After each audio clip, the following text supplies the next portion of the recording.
Our topic is Gynoecium in essential parts of the flower in reproductive morphology, in plant morphology and taxonomy of Angiosperm. So Gynoecium, it is the fourth whorl of the flower and it is the female reproductive part of the flower. It comprises, that is, the gynoecium is called as pistil, and this pistil comprises of the ovary and a long thread-like structure which is known as style, and at the top the style was completed with stigma. So that is, the gynoecium or pistil is made up of ovary, style and stigma. So these are the three parts of gynoecium. So the gynoecium has carpels. Okay, it is the component of the carpel. And gynoecium is made up of one or more carpels. So these carpels may be distinct or connate. So they may fused or free. Okay. So number of carpels. Unicarpellary. Unicarpellary is otherwise known as monocarpellary. So that is only one shelf will be there. So when you take the cross section of the ovary, there is only one carpel is there, that is single carpel. Such type is called unicarpellary or monocarpellary. Example, Fabaceae family. So when you see the country bean, so while you can see there is no compartments in between the seeds inside the country bean. Okay, so the seeds, the bean seeds are present as it is, and there is no compartment in the fruit. So the seeds may be 3 or 4 also. So that means there is no compartment, only one compartment. So only one compartment is seen, that is only one shelf was there. Such type is called unicarpellary.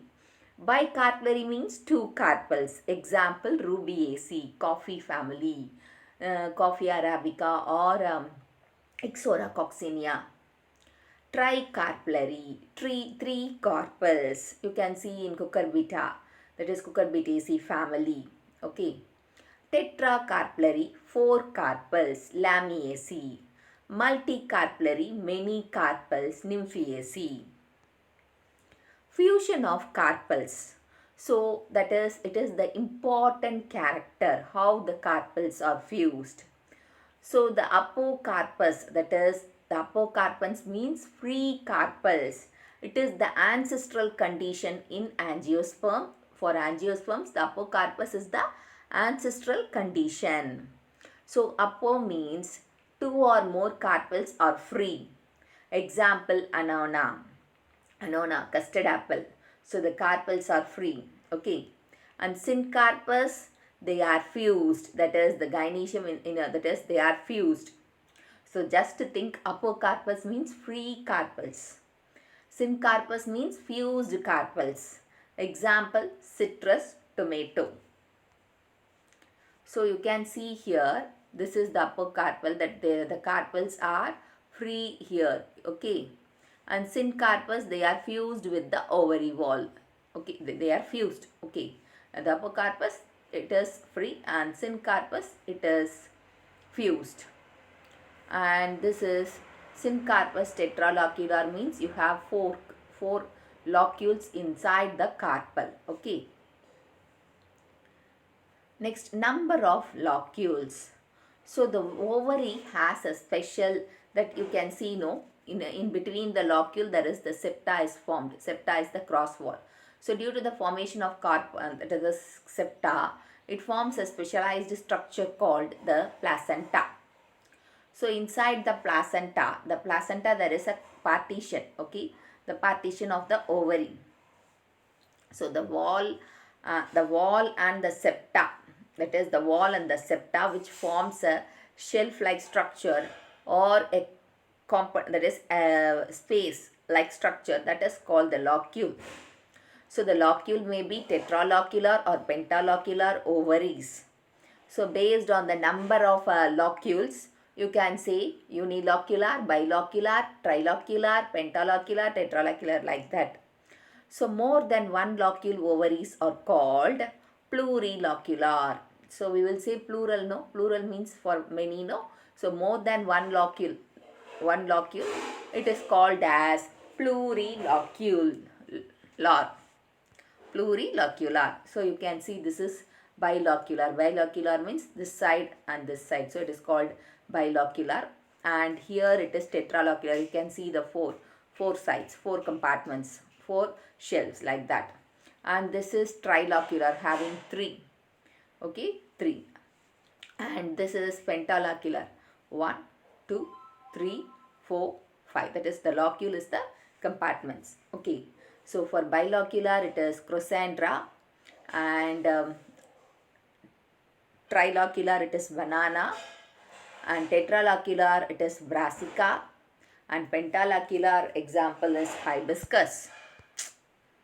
Extension of the condensed internode of the receptacle. Anthopore. That is, the receptacle is nothing but the thallus. The thallus is extension. That is, the internode seen in between the floral parts also it got extended. Based on that, you have some types. We're going to see. The first one is anthropore. So this is the calyx and this is the corolla. In between the corolla and calyx, you can see this extension. Such type of pore is called anthopore. This one you can see in Caryophyllaceae, Silene conidia. Next, andropore. So andropore means there is an internodal elongation between corolla and androecium. So this part is the corolla part and this part is the androecium part. In between the extension is called as andropore. That is, andro means androecium, pore means stalk. So the internodal elongation takes place in the stalk of the androecium in between the corolla and the androecium. So such type is called andropore. Example, grevia. Gynopore. So gynopore means the extension, that is the internodal elongation between gynoecium and androecium. So the extension takes place. You can see this is the gynopore. Gyno means the stalk, gynoecium. Pore means stalk. Okay, the elongation between the androecium and gynoecium is called gynopore. It is seen in Caparis. Gynandrophore or androgynophore. So you can see the elongation, internodal elongation between corolla, that is here, this one is corolla and this one is androecium. So here one extension elongation you can see, and same elongation you can see from androecium in between gynoecium. That elongation is also, that is two elongation or you have seen. One is between corolla and androecium and another one is between androecium and gynoecium. Such type is called gynandrophore or androgynophore. Example, Gynandropsis. Ovary position. So how the ovary is placed in the floral parts. So it is classified into superior ovary, inferior ovary and of inferior ovary. Superior ovary means, so this is, you can see the ovary at the top and other floral parts are below the ovary, that is calyx, corolla, androecium are below the ovary. Such type is called superior ovary or hypogynous ovary. Inferior ovary is, you can see here, the ovary is below. On the top of the ovary, you can see calyx, corolla, androecium. So such type is known as what is called inferior ovary or epigynous. That is, epi means above the ovary, other floral parts are present. Okay, inferior means the ovary is inferior and other parts are above the ovary. And next one is of inferior. Of inferior means, you can see here, that is, of inferior means it is present off. From the off portion you can see this ovary, but the calyx, corolla, androecium is taken place at the middle region of the ovary. Such type is called as of inferior ovary. And next, hypogynous. Hypogynous means the ovary, that is the same thing. Superior ovary is otherwise known as hypogynous ovary. You can see here, okay, the ovary is here, and below the ovary other floral parts like calyx, corolla, Androecium will develop. The calyx is nothing but sepal, petal and stamens are developed. Such type is known as hypogynous ovary. Example, Malvaceae. Epihypogynous. It is epihypogynous means sepals, petals, stamens attached to the middle ovary, that is middle of the ovary, is called half inferior. Example, Rosaceae and Fabaceae. So this is epihypogynous.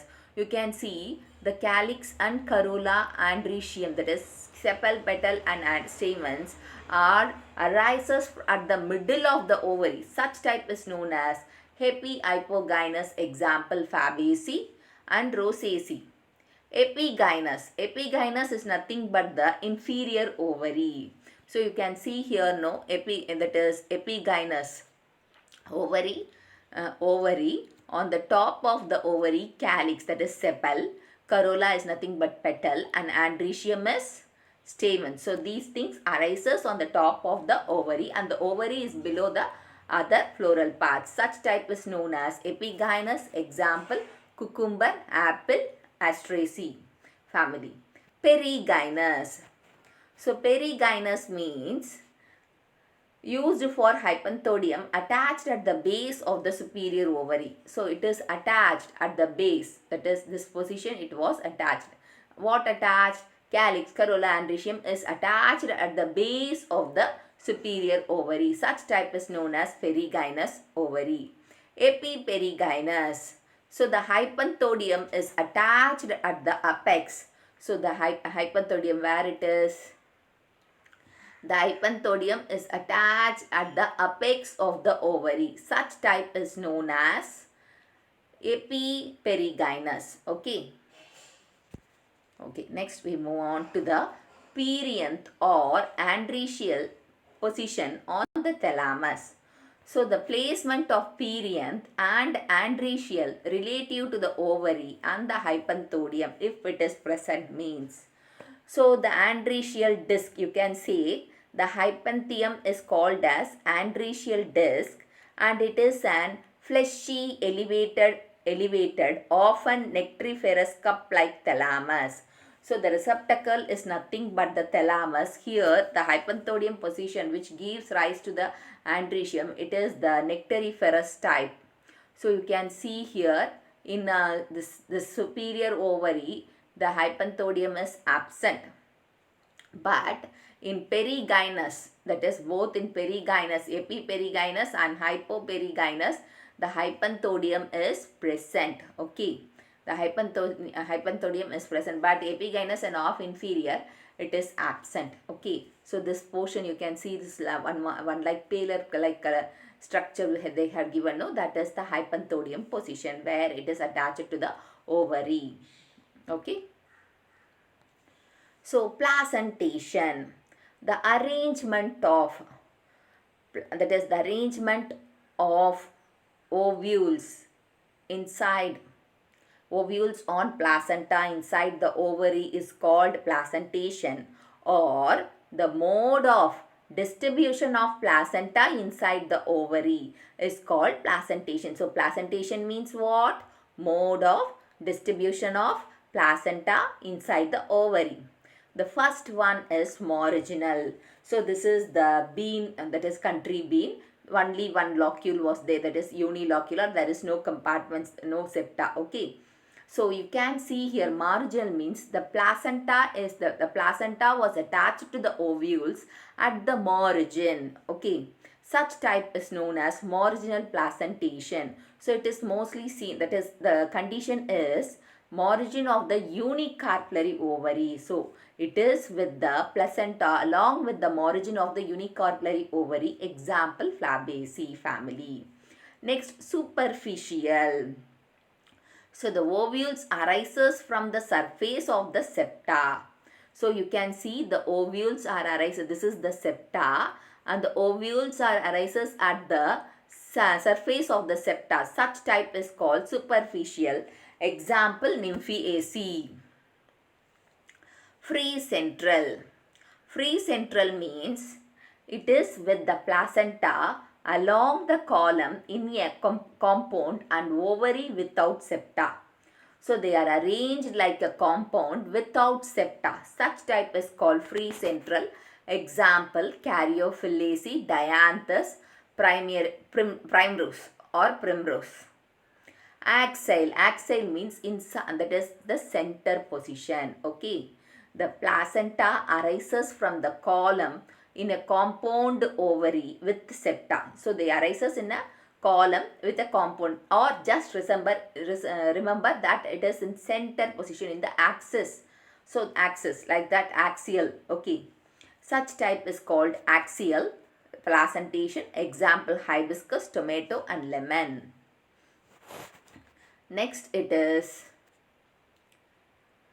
parietal placentation. So it is the placenta on the ovary walls. So you can see on the ovary walls in the peripheral region, the ovules are attached with the placenta. Such type is known as parietal placentation. Example, mustard, orgemone and cucumber. So this is parietal. P-A-R-I-E-T-A-L.